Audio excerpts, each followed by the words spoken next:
Welcome to সুমনার রান্নাবান্না। আজ বানিয়ে দেখাবো খাজা রেসিপি, তাও আবার রস করার ঝামেলা ছাড়াই। তো তার জন্য প্রথমেই নিয়ে নিচ্ছি 2 বাটি ময়দা, আর এর মধ্যে দিয়ে দেবো পরিমাণ মতো লবণ, আর দিয়ে দিচ্ছি চিনি। এখন শুকনো উপকরণগুলোকে একটু মেখে নিচ্ছি। যেহেতু আমি রস করা ঝামেলা ছাড়া এটা করে দেখাবো বলেছি, তাই চিনিটা আমি এই ময়দার মধ্যে দিয়ে দিলাম। তো তোমরা শেষ পর্যন্ত দেখতে থাকো, আশা করি ভালো লাগবে। আর এখন আমি ময়দাটার মধ্যে দিয়ে দিচ্ছি সাদা তেল, ভালোভাবে ময়ান দিয়ে নেব।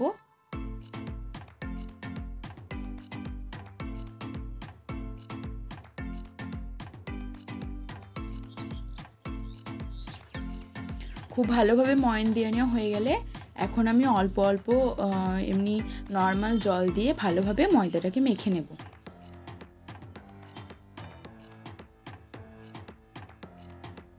যেহেতু এটা মুচমুচে হবে, ঠান্ডা জল দিয়ে মেখে নেওয়ার চেষ্টা করবে।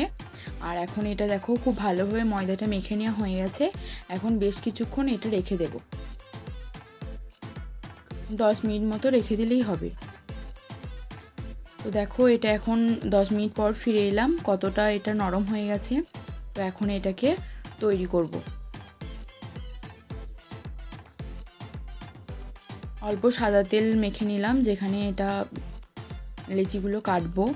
তো এখন লেচিগুলো ভালোভাবে কেটে নিতে হবে, ছোট ছোট করে কাটতে হবে।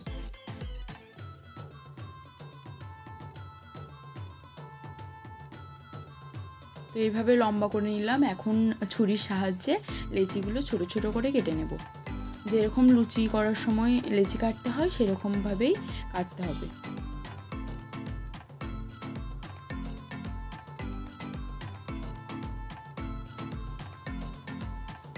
তো সবগুলোকে এরকমভাবেই লেচিটা কেটে নেব পুরো ময়দাটা দিয়ে।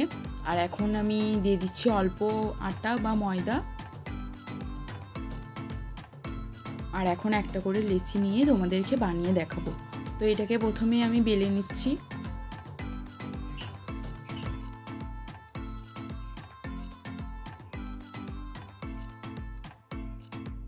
খুব পাতলা করে বেলতে হবে এটা, বেশি মোটা করলে অতটাও সুন্দর হবে না। যতটা সম্ভব পাতলা করে এটা বেলে নিতে হবে।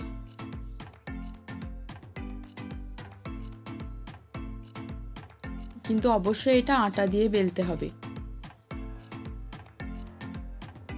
তো এটা বেলে নেওয়া হয়ে গেল। এখন আমি খাজাটা তৈরি করে দেখাবো। দেখো ছুরির সাহায্যে মাঝ বরাবর এরকমভাবে সরু সরু ফালি ফালি করে কেটে নিতে হবে। তবে একদম শেষ পর্যন্ত নয়, শুধু মাঝখানটায় এইভাবে কেটে নেব, 2 সাইড অল্প করে বাদ রেখে। তো পুরোটা এইভাবেই কেটে নেবে। আর এখন দেখো কিভাবে মুড়তে হবে দেখাচ্ছি। এইভাবে হালকা হাতে এটাকে তুলে তুলে শুধুমাত্র সাইডগুলোই চাপ দেবে, মাঝে একদমই চাপ দেওয়া যাবে না, তাহলে সুন্দরভাবে এটা তৈরি হবে না। তো সাইডগুলোতে এইভাবে ঘুরিয়ে ঘুরিয়ে এটাকে তৈরি করে নিতে হবে।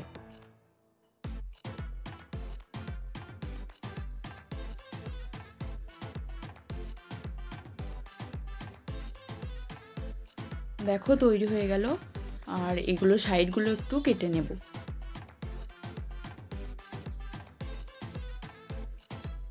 খুব সহজেই দেখো এটা তৈরি করে দেখালাম। আর আরও একটা করে দেখাচ্ছি কিভাবে তোমরা এটা মুড়বে, খুব কাছ থেকে দেখাচ্ছি, দেখে নাও।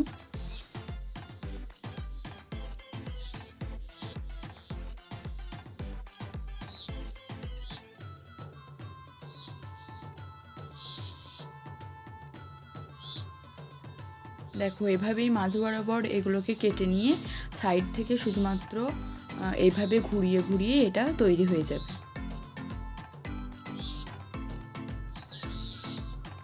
তো সবগুলো আমি তৈরি করে নিলাম। এখন এগুলো ভাজার পালা।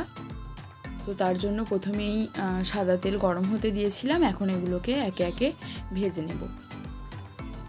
তোমরা চাইলে রস করেও এটা তৈরি করতে পারো। সেক্ষেত্রে প্রথমে শুধুমাত্র লবণ আর ময়ান দিয়ে ময়দাটা ভালোভাবে মেখে নেবে। আর তারপর ভেজে নেওয়ার পর যেমন জিলিপি রসে ডুবিয়ে রাখতে হয় সেরকম ভেজে নেওয়ার পর এগুলোকে তুলে রসের মধ্যে দিলেও খাজা তৈরি করা যায়। তবে আমি আজ রস করার ঝামেলা ছাড়াই তৈরি করে দেখালাম। তো রেসিপিটা কেমন লাগলো অবশ্যই জানিও, ভালো লাগলে লাইক কমেন্ট শেয়ার করে দিও। দেখো এগুলো ভেজে নেওয়া হয়ে গেল, এরকম মুচমুচে করে ভেজে নিয়েছি। এখন এগুলো তেল থেকে উঠিয়ে নিচ্ছি। তৈরি হয়ে গেল খাজা। খুব সহজে আর ঝটপট এটা তৈরি হয়। তো আজকের মতো এই পর্যন্তই, আবার অন্য কোনো ভিডিও নিয়ে হাজির হব। আর এটা কতটা মুচমুচে হয়েছে তোমাদেরকে দেখাচ্ছি। দেখো এটা যতটা মুচমুচে খেতেও ততটাই সুন্দর। শেষ পর্যন্ত দেখার জন্য ধন্যবাদ।